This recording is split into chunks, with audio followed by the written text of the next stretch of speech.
Hi, everyone. Hope everyone's having a good Wednesday this week. So for today's webinar, we'll be going over the reseller and vendor portals, going about the process on what it takes to get those set up, the general settings that you can configure for each of those, some cool things that you can do with the sign up workflows to notify new resellers when they sign up.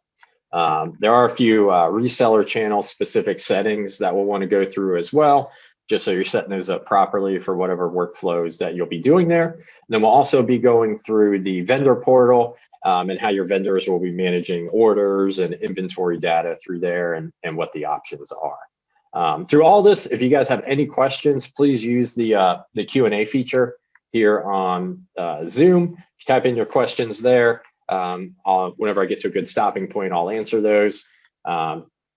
And then afterwards, if there's any other general questions, anything about Flxpoint that you have questions on, we can definitely dive into those as well. But definitely, if anything comes up or isn't clear, feel free to shoot a question into the question box. All right, so let's get things started here.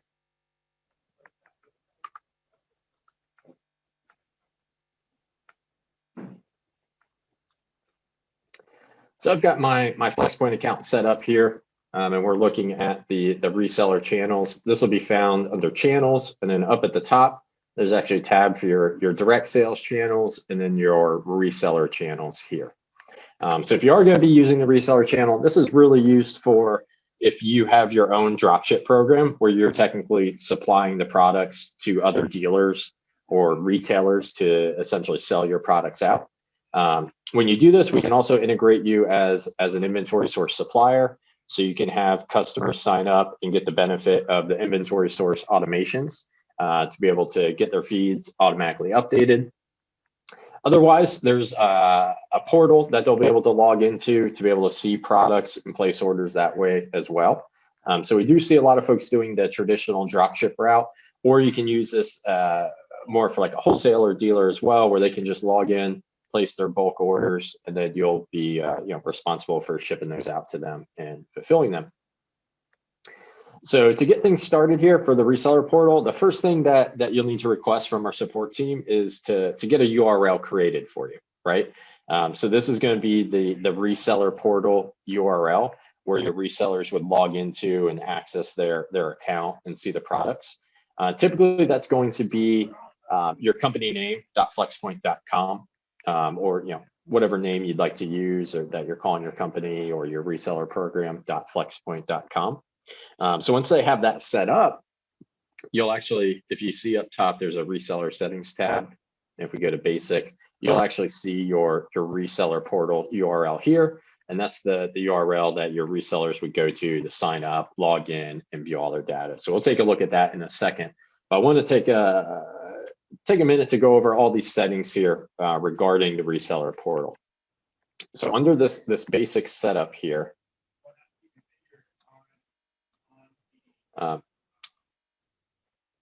we have options where you can put in your brand name. So technically, this is what you want to call your dropship company name. I have Flxpoint in there, obviously, for right now.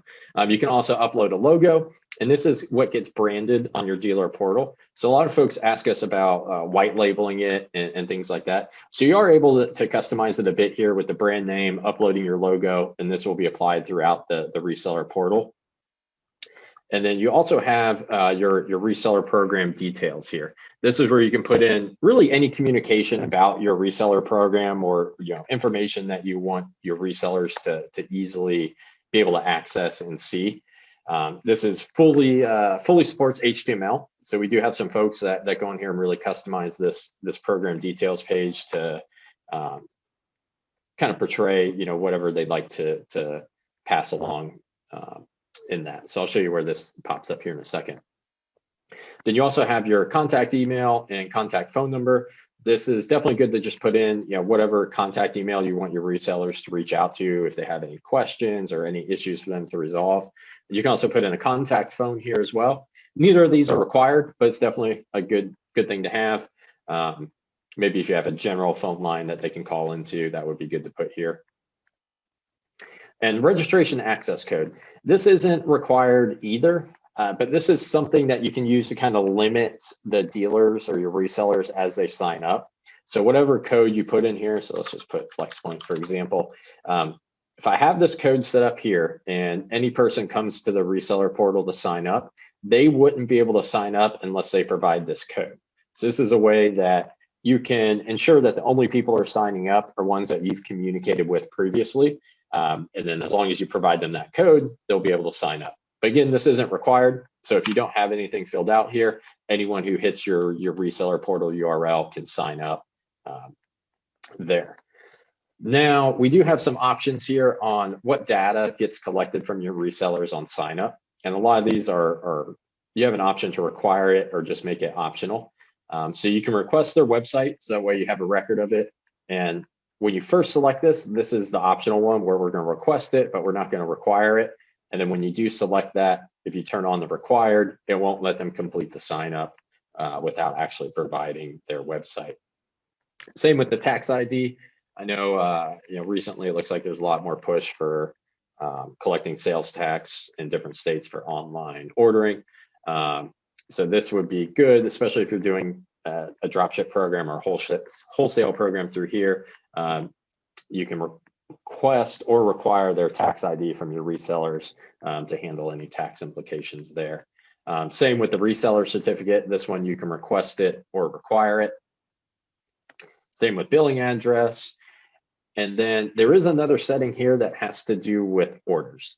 And this ties into if you're using the reseller portal to collect payment for these orders, you are able to tie into Square or Stripe payments to collect payments from your resellers. And without this turned on, whenever they place an order, whether they're integrated through inventory source to submit orders or they're directly placing orders into the reseller portal, once that happens, before you are able to collect that payment and fulfill that, they have to click an authorize button. That is an additional step. Some dealers do like that, some don't. It's purely optional. But if you toggle this on, that removes any of the authorization steps. And whenever someone does place an order in the portal directly, you can then immediately charge them for that and process the order without the dealer or reseller having to click an authorize button.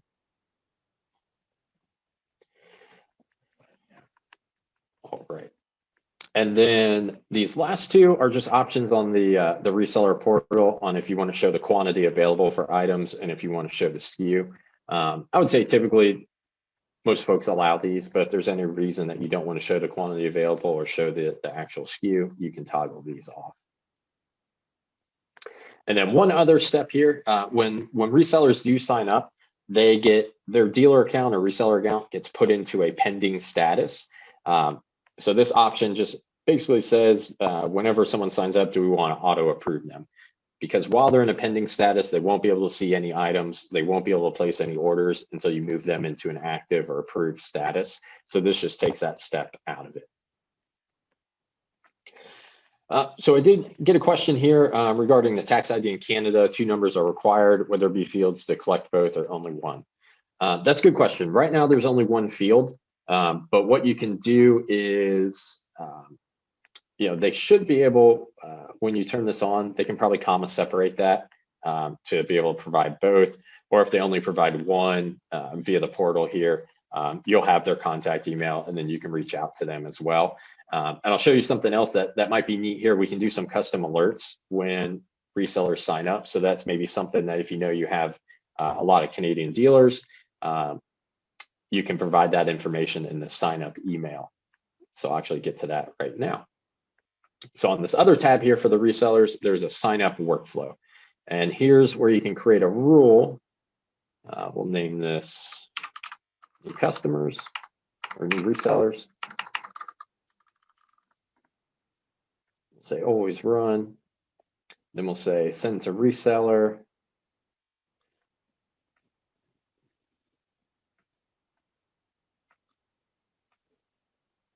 We have a new seller email alert here. So if we go look at custom alerts, you can fill this out. So that way, whenever a new reseller signs up, any information in this body's email will be sent to them. So you can request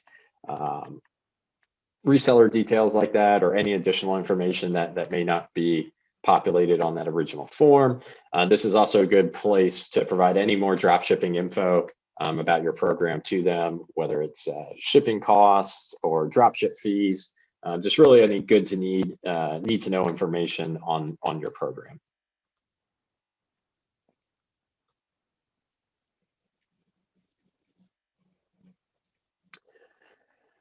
All right, so that's it for the reseller settings. So you have some options there.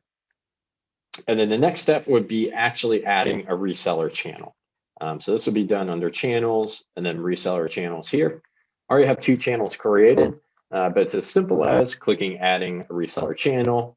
We'll give it a name. So I actually have 2 tiers of dealers. I have standard and premium dealers. So let's just call this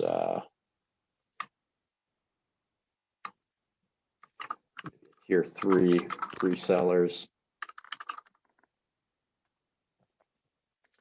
And then each one of these has their own set of rules and listings. Similar to your direct sales channels listings, you will, for each dealer channel, be building products from your product catalog and publishing those to each individual dealer channel.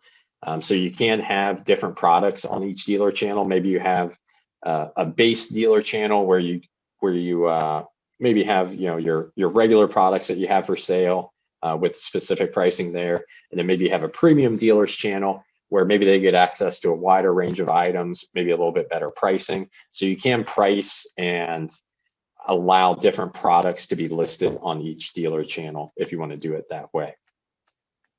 And then to set up the reseller channel, once it's created, you'll just click into it, and then you'll have your options here for invoicing.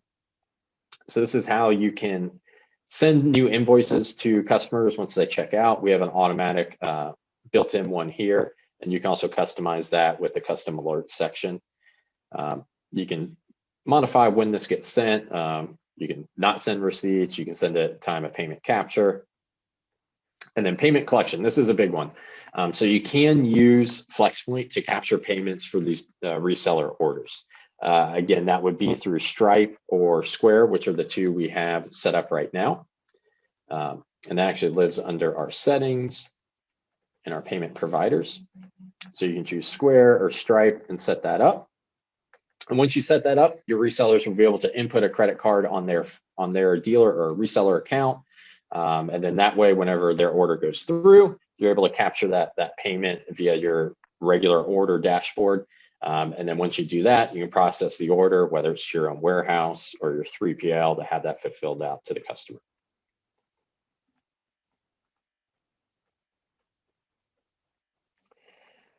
Had another question come in here. Via products, can we make distinctions in reserved quantities? For example, showing less than the actual inventory like we can on other channels.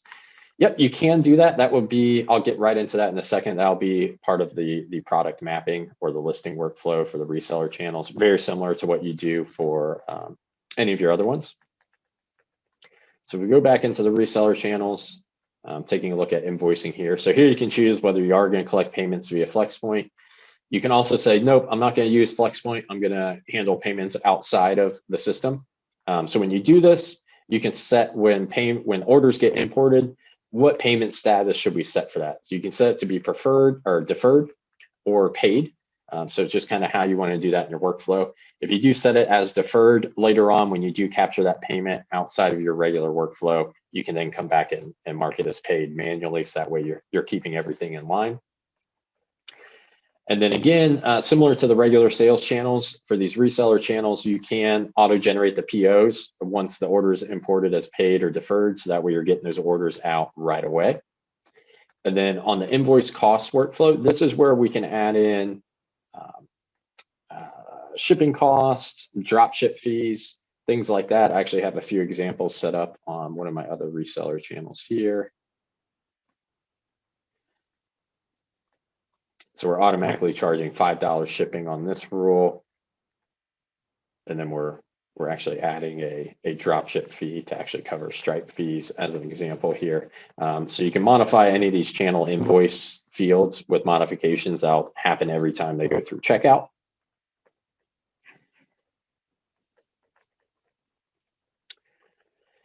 And then next here is our pricing rules. So very similar to your virtual price, or I'm sorry, your product catalog pricing rules or your sales channel specific pricing rules. You will set specific pricing for your channels.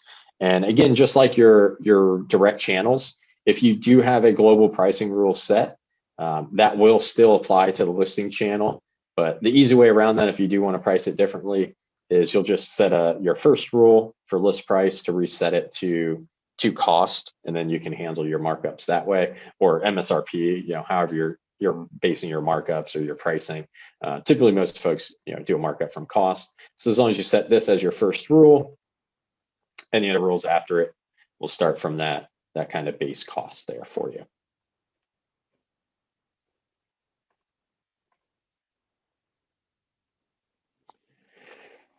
And then had another question come in the catalog. Can we make pricing variable through minimum large quantities ordering? Not specifically. There are some things you can do here in the invoice rules or the order import rules to provide a discount depending on the quantities. But that's really going to be at a global level where you can say, if there's more than 10 items on this order, provide this sort of discount. But setting those rules for specific products, where maybe product A, it has a quantity break of 10. If you order more than 10, you get a discount. But then if you have SKU B, that the minimum quantity is 15, that's a little bit harder to set up those rules. Right now, it's essentially kind of a global way about doing that. But definitely, if you do have that, reach out to our support team, and depending on your specific needs for that, we can probably come up with a good rule for you on that to help out and give you some direction on that.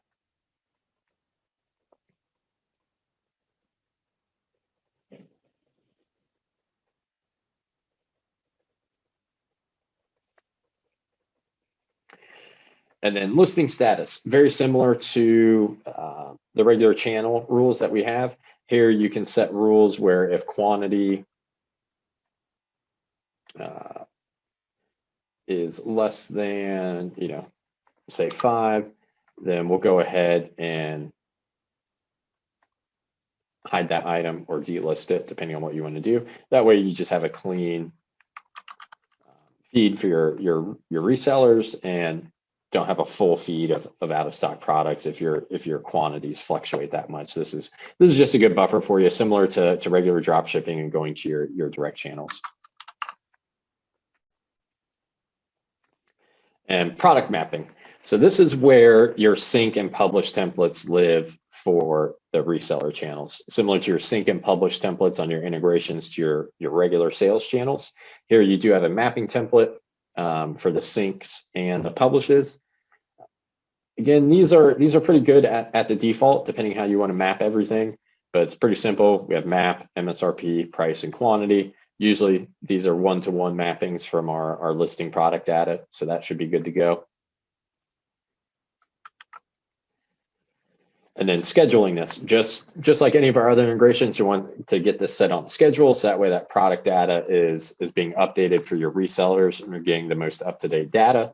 Again, you pretty much want this to mirror the update schedules for your source data, so that way it's all syncing up properly. And again, for the publish template, we've got our mapping template here. Again, most of the time, this is going to be a one-to-one mapping from our listing product data, from our channel listings for the reseller channel to the price fields on the dealer channel.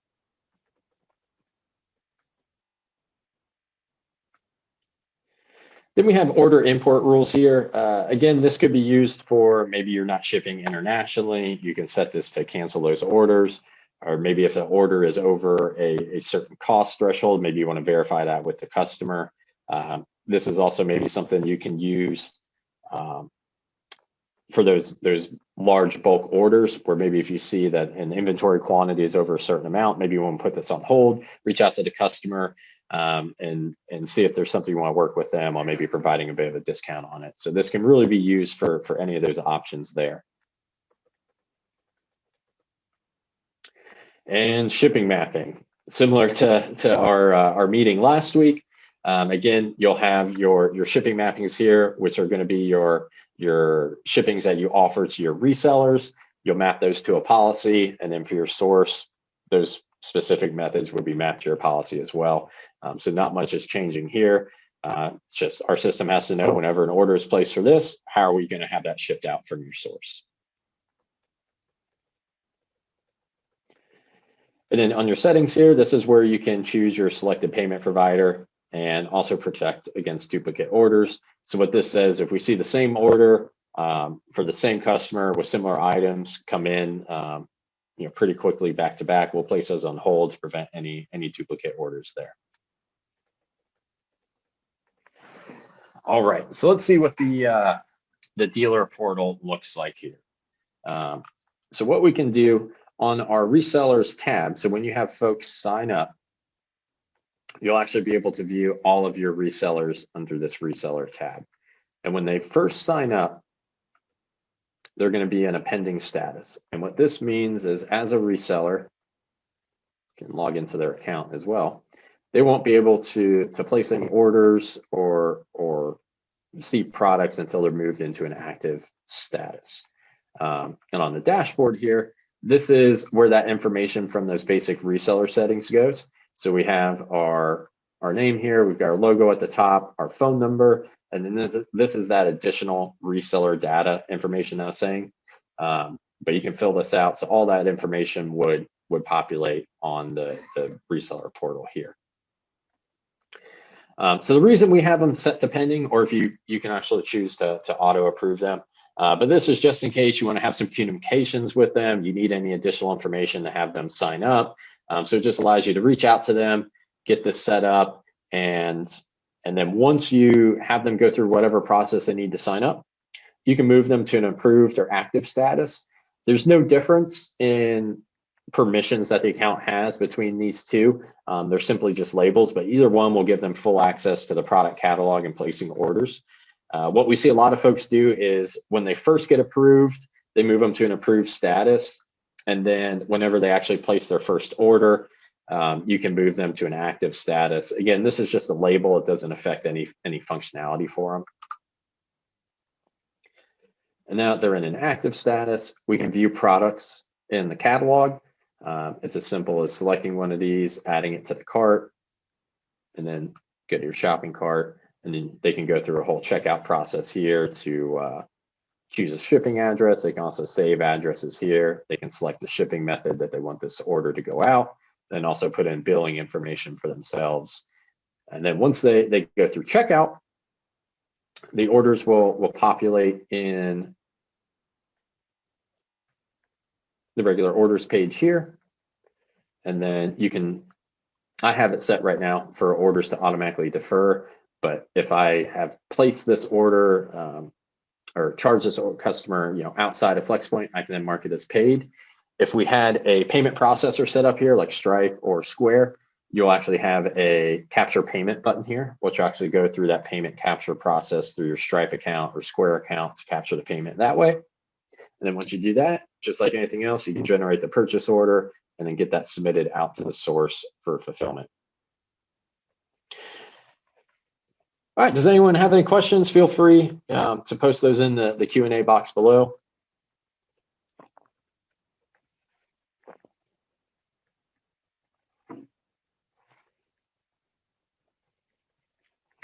So I do have a question about doing net terms. Right now, we don't have a built-in support for net terms. That would be something that you'd want to manage or would need to manage outside of Flxpoint. Right now, our payment processors are set to really capture payment at time of import or shortly after. We don't have a method right now for managing net terms. So that would definitely be something that you'd have to handle outside of Flxpoint.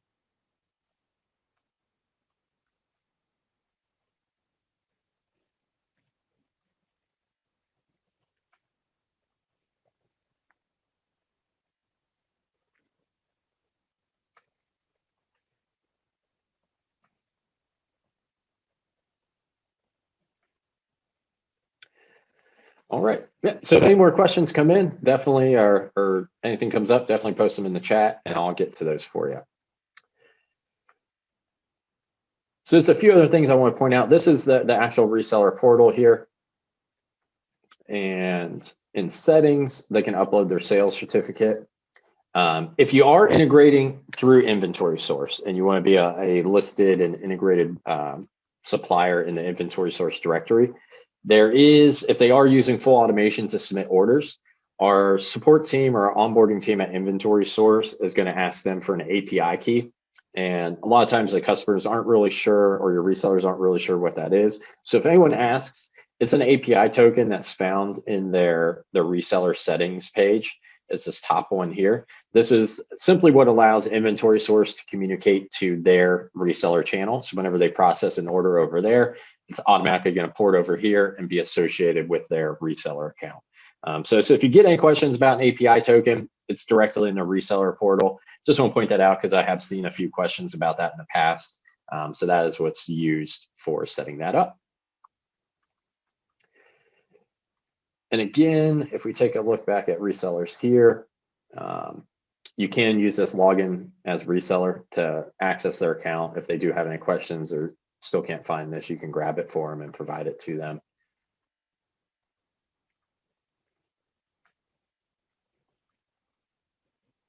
Then also when you're looking at your resellers here, you can view all the orders associated with them. Also, any invoices or invoice workflow that you want to set up for a particular customer, you can do that as well. And even if you want to have a payment capture workflow work differently for individual customers, you can do that also. All right, so now let's switch gears a bit, and we're going to take a look at the vendor portal.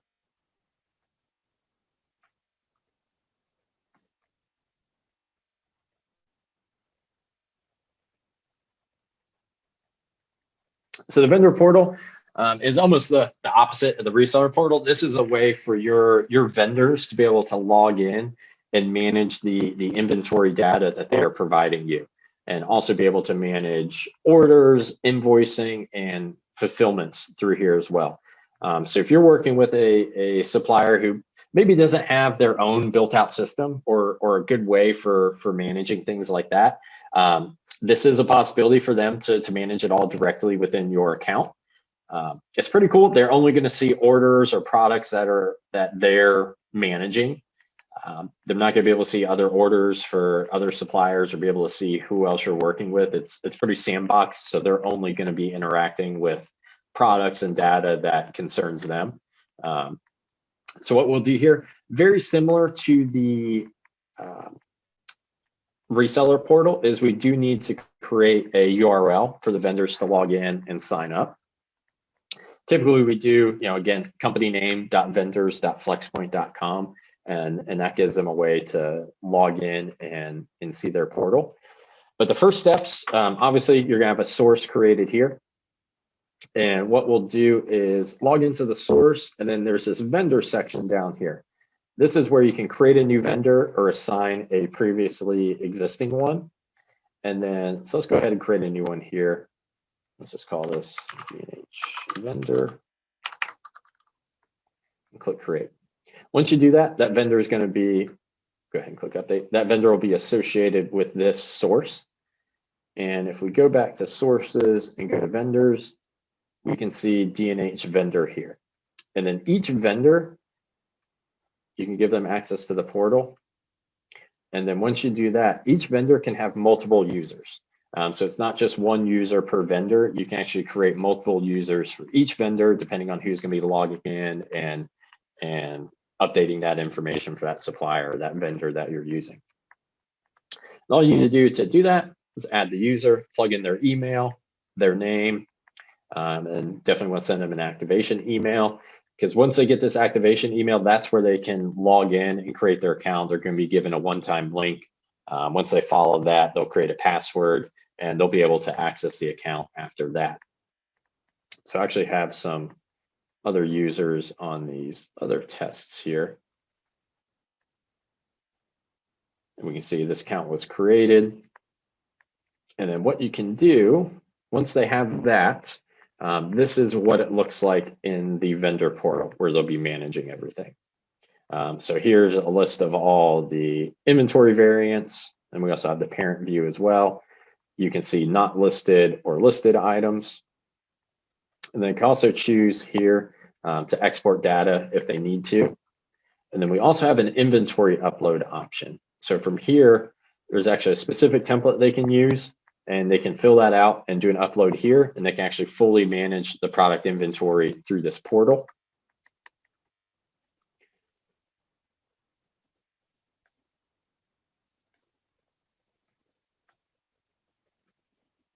And actually, while we're looking at that, there are some vendor settings for each source as well.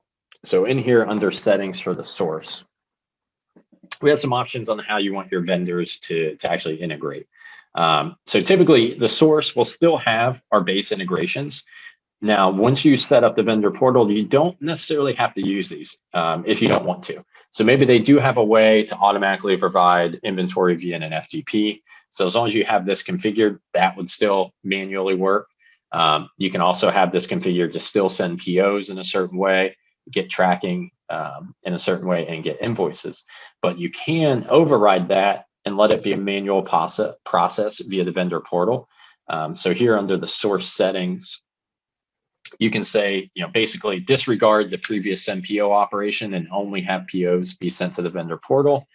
And similar with the inventory, shipment uploads, and invoice uploads, you can toggle these on and off, which will override the get inventory integration or the get shipments or get invoices integrations if they are going to be managing all those directly in the vendor portal here.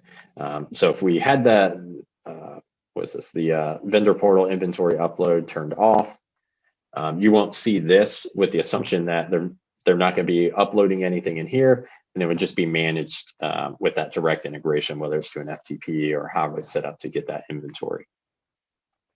But with this turned on, they are able to upload inventory through here.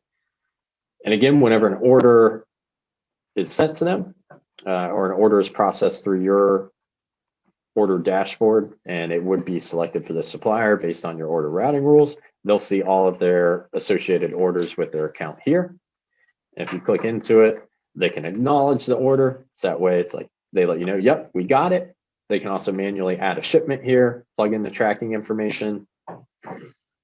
They can choose to suppress tracking or not. This may be useful if maybe your supplier isn't drop shipping and maybe it's you're doing a cross stock order or something like that to get it shipped directly to you. They can plug in their carrier, the shipping method, date shipped, and fill this out.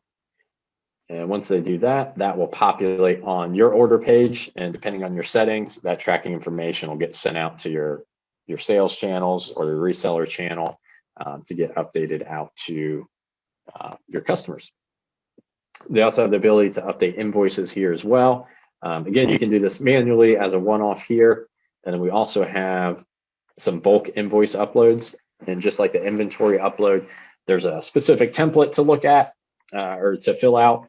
And once you have that template set and filled out, you can select the file and upload it here. And that's a way to do that in bulk. And we also have the same for shipments. You can do that in bulk as well. To, again, another template for that. There's a specified template. Once they download that and fill out that template and upload it, you can upload tracking information in bulk that way from your vendors. All right, take a second break here. If anyone has any questions, definitely feel free to post those in the Q&A section.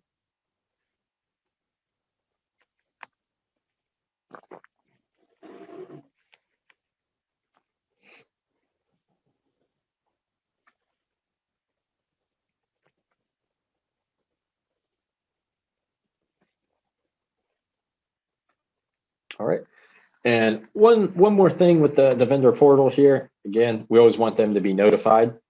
So you can, the vendor will be able to put in their email here. So that way, whenever a PO gets associated with them, they can toggle this on and get an email whenever an order is coming their way. So that way someone can log in and start working on processing it, getting shipments set up, and uploading an invoice whenever they're ready to do so.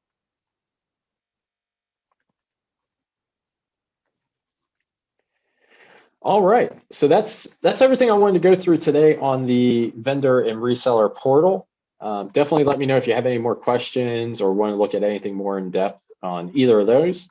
And we'll just open this up to open QA now. If anyone has any questions on anything in general on Flxpoint or anything specific on the reseller and vendor portal. So I'll give you all a few minutes here to take a look at that and plug in any of your questions.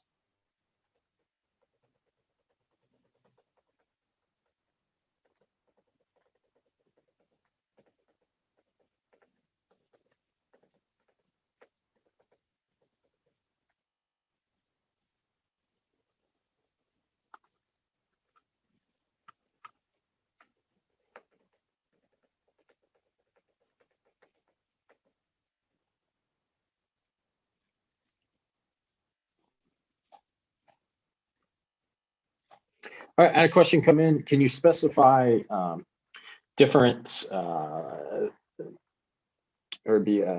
you specify different pricing or shipment rules per channel? Yes, you can for the reseller channels. So in the reseller channels, again, each one of these has their own pricing rules here. So you can do, just like any of our other pricing rules, you can do a markup from cost, a discount from MSRP, or really any way in here with any of these different attributes that you want to look at. We can customize those values with markups, markdowns, adding values, things like that. And then for doing different shipping rules or shipping rates for each one, what you can do here, that's really where you want to use the invoice generation workflow. You can modify the shipping rate and set rules to modify that or add a certain amount, depending on which reseller channel you have there. Which brings me, there's one part here on the reseller channels I don't think I touched on, is you do have a default channel. So when people sign up or your resellers sign up, this is going to be the default channel that they get assigned to. But you can, if we look at our resellers here, if you do want to move them over to a different reseller channel, for each reseller, there is a channel drop down here. You can choose which channel to assign them to. So maybe you have everyone start at a standard reseller channel. Then once they hit a certain order threshold, maybe they get a little bit better pricing or access to more products. You can bump them up to that more premium reseller channel. Can the portal be embedded in another page, or must it live on its own at the subdomain.flxpoint.com? Yep, right now it does need to be hosted here. I know we do have some options for some custom domains, I believe, if you do want to have your own domain for it. I do believe there's a one-time fee associated with that. But if that's something you want to do, definitely reach out and we can look at that and make sure it's feasible for you, depending on the domain you want to use, and set that up.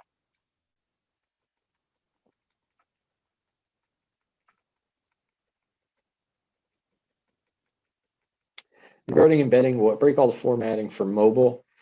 Actually, I don't know. I haven't looked at the vendor portal or reseller portal through mobile. I think it should still work, depending on what formatting you're doing there in the HTML. It may break. That's definitely something we'll want to test out, though. I can't say for certain. I think it really is probably going to depend on what you're doing in the dealer portal with that HTML to see what would happen. But we can always test it out, and if you reach out to support or schedule a call, we can always take a look and see what's going on there and verify that for you.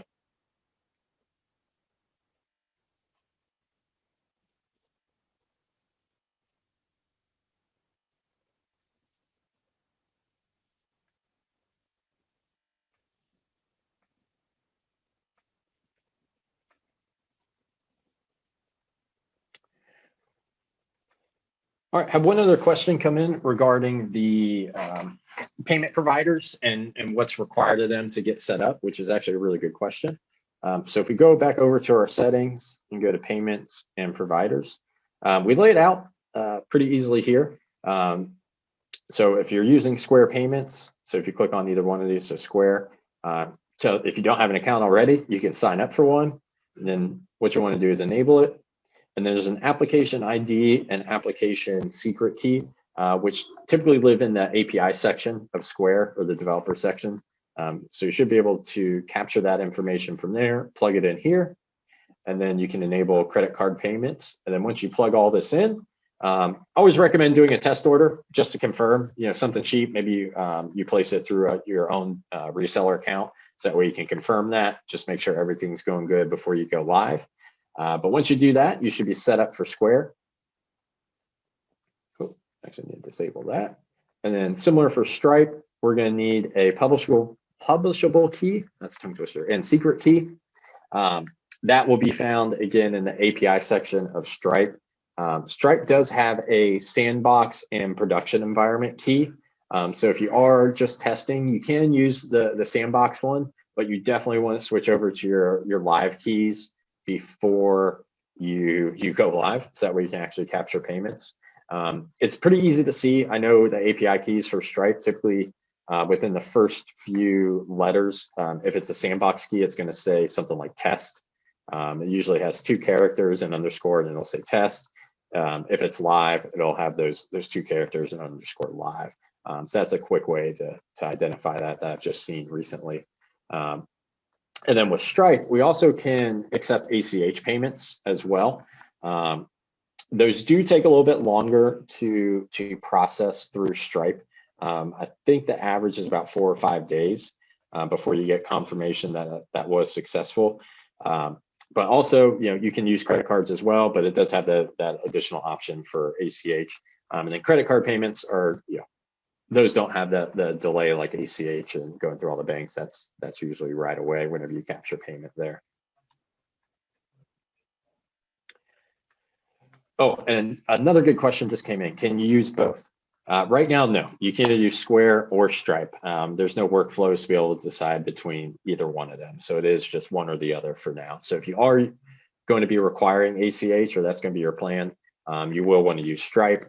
But if you're fine with just credit cards, either Square or Stripe will work for you.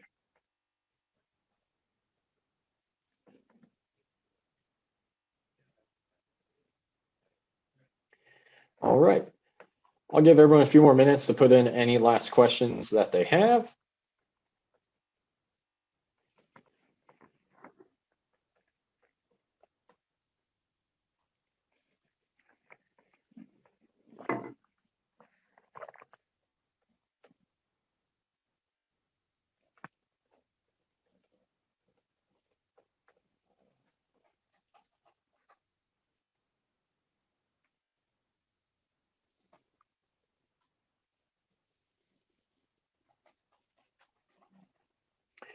All right, looks like there's no more questions today. I guess we'll end a few minutes early, let everyone get some extra time on their lunch break if you're taking this time from your lunch to take a look at this. Really appreciate you all joining us today. Again, we're doing this every Wednesday, and then the recording of this webinar will be posted on our Flxpoint page by Friday. If you go there to our webinar page on Flxpoint, you view all the previous webinars, register for our upcoming ones. Then also you can visit our YouTube page from there to see all of our previous webinar recordings or any of our other how-to videos that are coming out. So again, really appreciate y'all joining us today, and we'll see you next week.